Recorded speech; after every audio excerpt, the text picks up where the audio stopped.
이야기 정원을 찾아주셔서 참으로 감사합니다. 늘 행복하세요. 구독과 좋아요는 사랑입니다.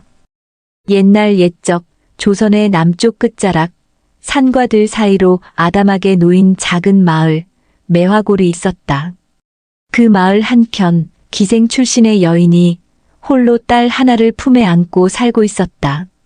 세상은 그녀를 이름 대신 미천한 계집이라 불렀고 그 딸아이를 두고도 기생의 피라며 혀를 찼다. 그 아이의 이름은 월양, 달빛처럼 맑고 조용한 눈을 지닌 아이였다. 월양이 3살 되던 해 어미는 기침을 하다 피를 토하며 쓰러졌고 동네 의원조차 눈길을 주지 않았다. 기생의 딸이라 하여 병조차 천하게 여긴 것이다. 어미는 초췌한 얼굴로 마지막 숨을 거두며 말했다. 내가 아무리 천하다 해도 마음만은 귀하게 살아라. 누구도 너의 속은 보지 못하니라. 어린 월양은 어미의 차가운 손을 붙든 채 밤새도록 울었다. 그날 이후 월양은 홀로 남겨졌다. 마을의 대갓집에서 물지개를 나르며 하루하루를 버텼다. 손발은 갈라지고 옷자락은 헤어졌으나 그녀는 단 한 번도 남의 것을 탐하거나 불평하지 않았다. 장독대에 엎드려 흐느끼는 밤이 많았지만 새벽이 오면 물동이를 이고 허리를 곧게 폈다. 그 눈빛은 어미의 유언처럼 맑고 깊었다. 마을 사람들은 그녀를 천하디천한 계집이라 했고 아이들은 돌을 던지며 조롱했으나 월양은 그저 웃으며 피했다. 그러나 그녀의 눈엔 늘 슬픔보다 더 깊은 무언가가 서려 있었다. 그건 말 못할 그리움과 세상 어디엔가 따뜻한 품이 있으리라는 간절한 희망이었다. 그녀는 하늘을 보며 속으로 묵묵히 되뇌었다. 나는 귀하게 살아야 해. 반드시. 그녀는 한 번도 글을 배운 적 없었지만 시장터에 고서 상인이 찢어진 종이를 내주면 밤새도록 따라 쓰며 글씨를 익혔다. 물지개질 끝에 남는 품삯으로 작은 붓 하나를 샀을 때 그녀는 하염없이 울었다. 그 붓은 그녀가 스스로를 귀하게 여긴 첫 물건이었다. 그날 이후로 그녀는 비로소 스스로의 이름을 또박또박 적기 시작했다. 월양이 15이 되던 해 그녀의 맑은 눈동자와 정갈한 말씨는 마을 바깥에서도 소문이 돌기 시작했다. 누군가는 말하기를 기생의 딸이라 해도 저 아이는 곧 신선이 내려온 듯하다 했고 또 누군가는 혀를 차며 저런 아이가 세상에 설 자리가 어디 있겠느냐 했다. 하지만 월양은 그 모든 시선 앞에서도 고개를 숙이지 않았다. 세상은 그녀를 천하게 보았지만 그녀는 스스로를 그렇게 여기지 않았다. 마음속 깊은 곳에 어머니가 남긴 말이 뿌리처럼 자리 잡고 있었기 때문이다. 누구도 너의 속은 보지 못하니라는 그 말은 그녀의 모든 날을 버티게 한 한 줄기 빛이었다. 그 빛은 작고 여렸지만 결코 꺼지지 않았다. 그렇게 아무도 눈여겨보지 않는 마을의 끝자락 버려진 우물 옆에서 한 여인이 조용히 피어나고 있었다. 그 누구도 아직 알지 못했다. 저 천한 뿌리에서 핀 달빛이 머지않아 조선의 가장 높은 자리까지 닿으리라는 것을. 매화골에 이례적인 일이 일어났다. 왕세자가 지방 순시 중 잠시 머물기 위해 인근 군현을 둘러보게 되었고 인근 고을 원님의 집에서 작지만 성대한 연회가 열렸다. 고을 안의 장정들과 처자들이 모두 나와 거리며 구경하였고 대갓집들에서는 상과 잔치를 내어 걸음을 멈춘 왕세자의 눈길을 사로잡으려 애썼다. 월양은 그날도 물지개를 짊어지고 대갓집 잔치집으로 물을 날랐다. 누구보다 많은 짐을 지고도 누구보다 조용히 제 할 일을 다하는 그녀의 모습은 상아빛 고름을 입고 가채를 얹은 여인들 틈에서도 묘하게 빛을 발했다. 그러나 아무도 그녀를 눈여겨보지 않았다. 그저 땀과 먼지로 얼룩진 계집 하나일 뿐이라 여겼다. 세자는 창밖을 우연히 바라보다 우물터로 물동이를 지고 향하는 월양을 보았다. 잠시 시선이 멈추었다. 그녀의 뒷모습은 비록 누추했지만 그 발걸음엔 단단함과 맑음이 깃들어 있었다. 그는 무심히 시선을 거두었지만 마음 한구석에선 그 모습이 지워지지 않았다. 마치 오래전 꿈속에서 본 듯한 장면 같았다. 그날 밤 잔치가 무르익었지만 세자는 술잔을 들지 않았다. 대신 조용히 사람을 불러 물었다. 아까 우물터로 물을 나르던 그 아이는 누구냐? 하인들은 놀란 눈으로 서로를 쳐다보다가 머뭇거리며 답했다. 기생의 딸이라 하나 이름은 월양이라 합니다. 궁금증은 점점 깊어졌다. 세자는 밤이 늦도록 잠을 이루지 못했고 이튿날 새벽 몰래 걷어 입은 평복을 두르고 마을로 나섰다. 매화골 골목을 돌아 우물가에 도착했을 때 아직 이른 시각인데도 월양은 물동이를 들고 있었다. 두 사람의 눈이 처음으로 마주친 순간 그 사이엔 바람도 소리도 멎었다. 너는 왜 이리 이른 새벽에 나왔느냐? 낯선 이의 물음에 월양은 조용히 웃으며 대답했다. 물이 맑을 때 길어야 사람들이 덜 탓하지요. 세자는 그 대답에 오래도록 시선을 떼지 못했다. 그 말 속엔 수치도 자조도 없고 오히려 스스로를 단단히 다져온 사람의 단아한 품위가 배어 있었다. 그 만남은 짧았으나 깊었다. 세자는 돌아가는 길에도 그녀의 말투와 눈빛을 떠올렸고 마음 깊은 곳에 묘한 떨림이 자리 잡기 시작했다. 처음엔 연민인 줄 알았지만 그것이 점차 무엇으로 바뀌어가고 있는지 그는 아직 알지 못했다. 다만 다시 그녀를 만나고 싶다는 마음 하나만이 점점 또렷해졌다. 세자가 떠난 후 월양은 며칠 동안 마음이 심란했다. 우물가에서 마주한 낯선 사내의 눈빛이 자꾸만 떠올랐고 그의 말투는 어딘지 모르게 범상치 않았다. 그러나 그녀는 그저 스쳐간 인연이라 여기고 다시 일상의 자리로 돌아갔다. 새벽이면 물을 길어 나르고 낮에는 바느질과 청소로 하루를 보냈다. 하지만 그 며칠 뒤 마을로 관청의 하인이 찾아왔다. 고을 원님의 부름이라며 월양을 데리고 가겠다는 것이었다. 마을 사람들은 수군거렸고 어떤 이들은 그녀가 무슨 잘못을 저질렀느냐며 얼굴을 찌푸렸다. 월양은 아무 말 없이 뒤를 따랐고 고요한 발걸음 속에 긴장과 불안이 서려 있었다. 원님의 사랑채에 도착한 순간 그녀의 눈앞엔 놀랍게도 다시 마주한 세자의 모습이 있었다. 그는 이미 왕세자의 신분을 밝힌 뒤였다. 월양은 망연히 무릎을 꿇었고 자신의 처지를 떠올리며 얼굴을 들지 못했다. 그러나 세자는 부드러운 목소리로 말했다. 내 너를 다시 보고 싶었다. 내가 누구든 내 마음은 변치 않으리라. 그 말은 월양의 심장을 세차게 때렸다. 감히 넘볼 수 없는 존재가 자신의 이름을 부르고 자신을 보고 싶어 했다니. 그녀는 두려웠다. 감히 오를 수 없는 하늘을 바라보는 것이기에 그 마음이 곧 죄가 될까 두려웠다. 그러나 동시에 마음 한구석에서 오래도록 숨죽인 희망이 조심스레 고개를 들기 시작했다. 며칠 뒤 세자의 명으로 월양은 궁으로 들게 된다. 궁 안의 삶은 마을과는 전혀 다른 세상이었다. 낮에는 궁녀들에게서 예절과 글, 궁중규율을 배웠고 밤이면 혼자 마루 끝에 앉아 달을 올려다보았다.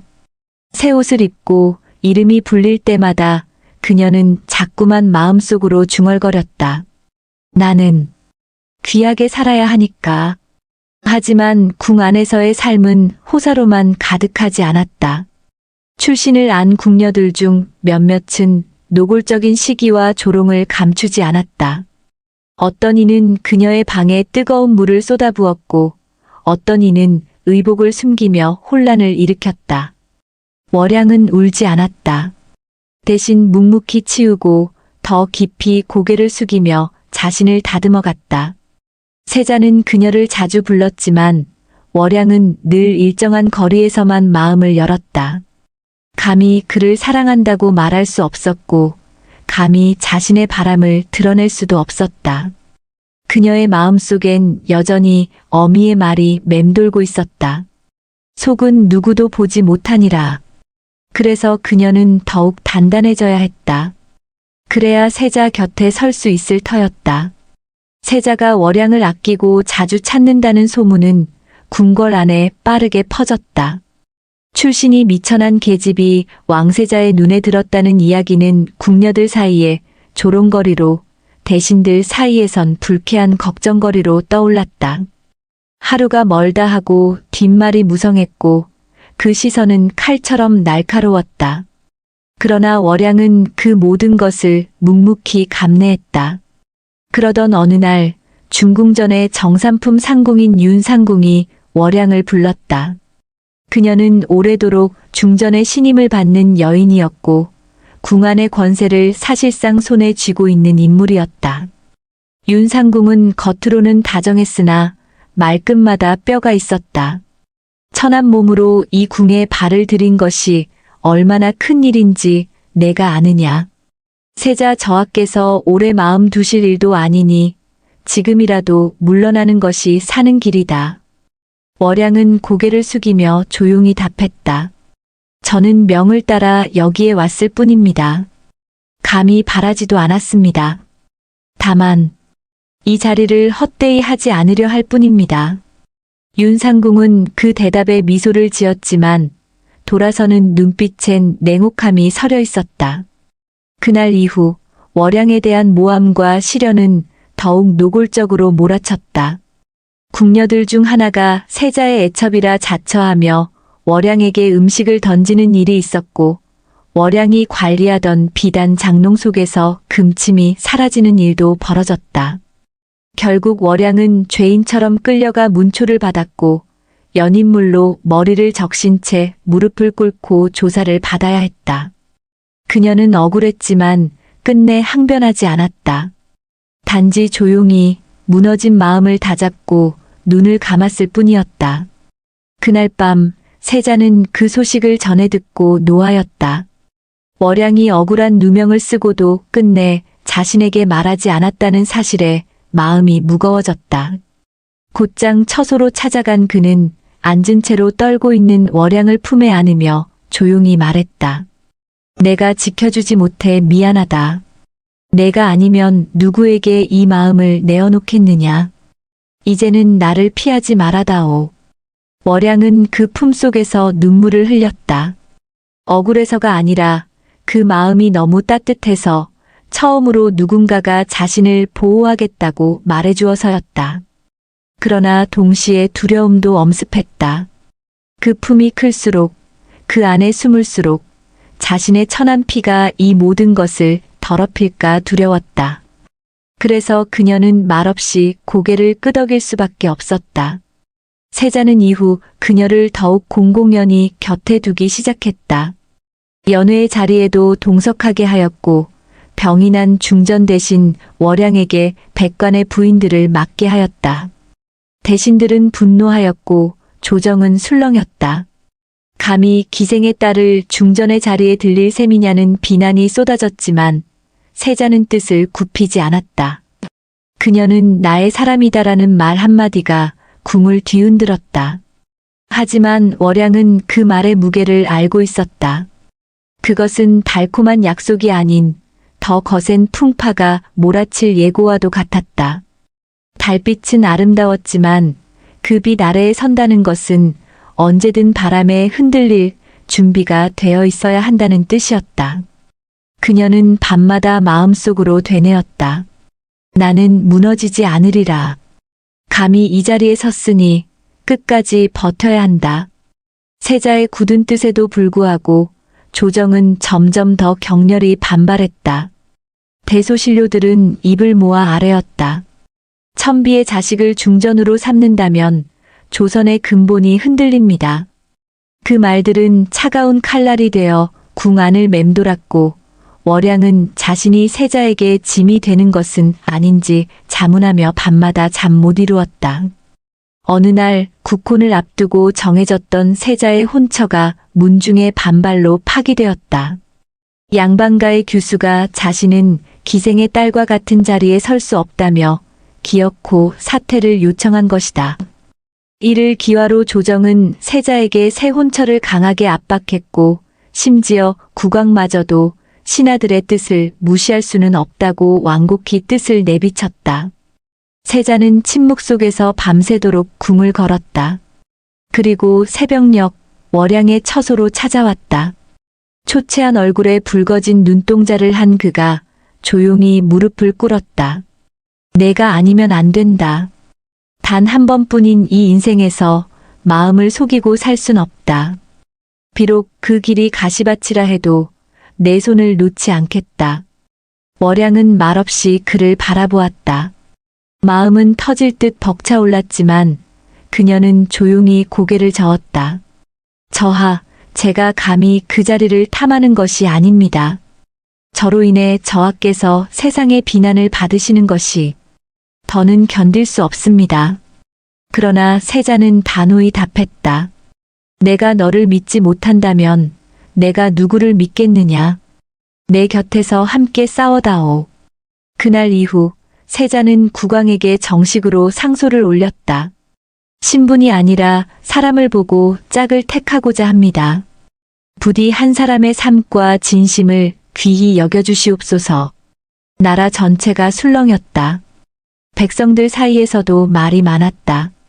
천한 계집이 중전이 된단 말이냐는 수군거림과 함께 어떤 이는 진심을 보는 저하야말로 진정한 군왕이 될 그릇이라며 지지하였다. 이에 국왕은 깊은 고민 끝에 조건을 걸었다. 백성들의 뜻을 먼저 물어보자. 너의 결정이 진심이라면 그 진심을 백성이 알아볼 것이다. 이윽고 한양에 방이 붙고 도성 곳곳에 소지를 접수할 상자들이 놓였다. 궁궐도 시전도 장터도 술렁였고 이 일은 전국으로 퍼져나갔다. 월양은 그 모든 과정을 조용히 지켜보았다. 그녀는 아무 말도 하지 않았다. 다만 밤마다 궐 뒤에 연못가에 나가 어머니에게 말을 건넸다. 어미, 나 이제 도망치지 않을게요. 누군가 날 봐준다면 그것만으로도 저는 살아갈 이유가 됩니다. 제가 귀히 살아야 한다 하셨으니 이제 진정 그 길로 나아가겠습니다. 그녀의 말은 바람에 실려 달빛 속으로 흩어졌다. 그리고 그 달빛은 점점 가까워지고 있었다. 곧 백성들의 마음이 하나둘 궁으로 모여들 것이고 그들의 뜻이 진심을 알아보는 순간 월양은 비로소 자신의 자리를 얻게 될 운명 앞에 서게 되리라. 며칠 후 한양 전역에 걸린 방의 내용은 단순했으나 강렬했다. 세자 저하가 택한 여인이 신분은 낮을지언정 마음은 귀하니 백성의 뜻을 묻노라. 이 여인이 중전의 자리에 오를 수 있는가? 왕의 명인이 누구든 자유롭게 뜻을 적을 수 있었다. 조정 대신들은 이를 억지라 비웃었고 양반과 자제들은 분노에 찬 글을 써댔다. 하지만 뜻밖에도 가장 먼저 붓을 든 것은 평범한 백성들이었다. 우리는 늘 높은 사람들끼리만 혼사를 정하는 것을 보아왔습니다. 하지만 세자 저하께선 처음으로 우리처럼 낮은 자의 진심을 귀히 여기셨습니다.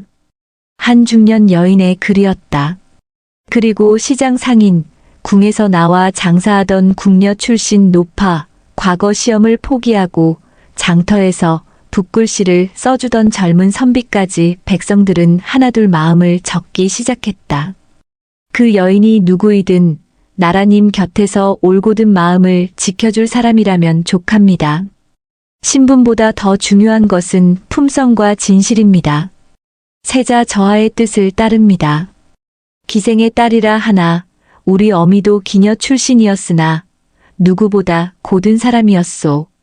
그 여인을 욕보이지 마시오. 소지는 날마다 쌓여갔고 왕은 그 글들을 직접 읽었다. 뜻밖에도 백성들의 의견은 단순한 동정이나 감상에 머물지 않고 옳고 그름을 꿰뚫는 이성적인 판단으로 가득 차 있었다. 국왕은 깊은 침묵에 빠졌다. 신분의 울타리보다 진심을 보는 백성들의 눈이 때로는 신하들보다 더 바르고 현명하다는 것을 그는 처음으로 실감했다. 그날 밤 왕은 세자를 불렀다. 고요한 침전에서 두 사람은 마주 앉았다. 왕은 긴 한숨 끝에 말했다. 내 너를 어릴 적부터 지켜보았다. 내 마음이 어디를 향하고 있는지도 안다. 다만 그 길이 험하다는 것이 두려웠다. 하지만 이 나라의 주인은 백성이니 그 뜻을 거스르진 않겠다. 너의 결정을 허하마. 세자는 무릎을 꿇었다. 아버지, 감사합니다. 그는 처음으로 완전한 허락을 받은 순간 눈시울을 붉혔다. 그동안의 고통, 불안, 결심이 한순간에 녹아내리는 듯했다. 왕은 조용히 덧붙였다. 다만 그 여인도 견뎌야 할 것이다. 높은 자리에 선다는 것은 늘 바람을 마주보는 일이니라. 세자는 월양의 처소로 곧장 달려갔다. 늦은 밤이었지만 그녀는 마루에 앉아 달을 바라보고 있었다. 저하 그 한마디에 세자는 손을 내밀며 말했다. 이제 그대가 고개 숙이지 않아도 되는 세상이 되었다. 그대의 진심이 많은 사람의 마음을 움직였소. 월양은 말없이 눈물을 흘렸다. 그리고 조용히 그의 손을 잡았다. 처음으로 두 사람은 서로를 향해 고개를 들고 마주 보았다. 그 순간 달빛은 더없이 밝게 궁 안을 비추고 있었다. 그 빛은 마치 민심이라는 이름의 하늘이 두 사람의 길을 허락한 듯했다. 새벽 궁궐엔 은은한 종소리가 울렸다. 이는 곧 새로운 중전의 책봉이 있음을 알리는 신호였다. 하루 전 국왕은 조정 앞에서 세자비 책봉을 공식 선포하였다. 비록 천한 출신이라 하나 그 마음이 어질고 뜻이 깊어 백성들이 인정한 이니 조선의 어머니로 삼는다. 장대한 정가간 대신들은 어색한 침묵 속에 고개를 숙였고 일부는 묵묵히 눈을 감았다. 바뀐 세상의 흐름을 받아들이는데 시간이 필요했던 것이다. 그날 월양은 붉은 봉황무늬 수놓인 중전의 예복을 입었다. 수십 번은 거울 앞에서 연습했을 절을 마치고 조용히 정각문을 열었다. 연회장이 아니라 백성들 앞에 먼저 나서고 싶다는 그녀의 뜻이 국왕에게 받아들여졌기 때문이었다. 궁궐 앞마당엔 수백 명의 백성이 모여 있었고 그녀가 발을 디디자 탄성이 흘러나왔다. 그 자리에 우물터 할머니도 고서 상인도 어린 시절 돌을 던지던 이웃 소년도 있었다. 월양은 고개를 숙였다. 이 몸은 미천한 뿌리에서 자랐습니다. 하지만 오늘 이 자리에 선 것은 저를 낮게 보지 않으신 여러분의 눈 덕분입니다. 중전으로서 앞으로는 백성의 눈을 외면하지 않겠습니다.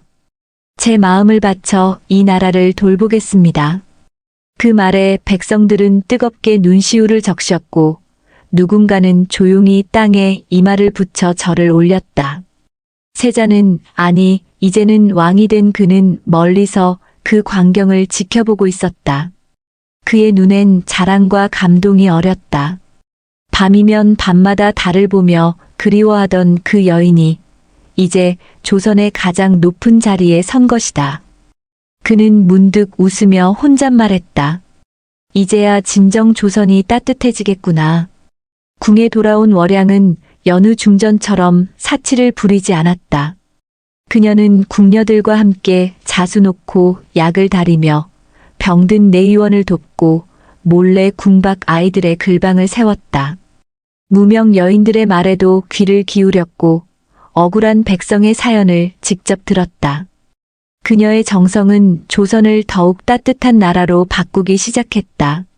세월이 흘러도 월양의 이름은 사람들 입에 자주 올랐다. 백성들은 그녀를 달빛 중전이라 불렀고 매화골의 옛 우물터는 사람들이 찾아와 기도를 드리는 성지처럼 되었다. 어머니의 묘 옆에는 작은 정자가 세워졌고 그곳에서 월양은 해마다 조용히 절을 올렸다. 어미, 나 귀하게 살고 있어요. 하늘에서 보고 계시지요? 달빛은 여전히 맑고 궁궐의 지붕 위를 은은히 비추고 있었다. 천안 뿌리에서 피어난 한 여인의 진심이 조선을 바꾸고 있었다. 그리고 그 이야기는 오래도록 사람들의 마음속에 전래처럼 남아 또 다른 희망이 되어 흐르고 있었다.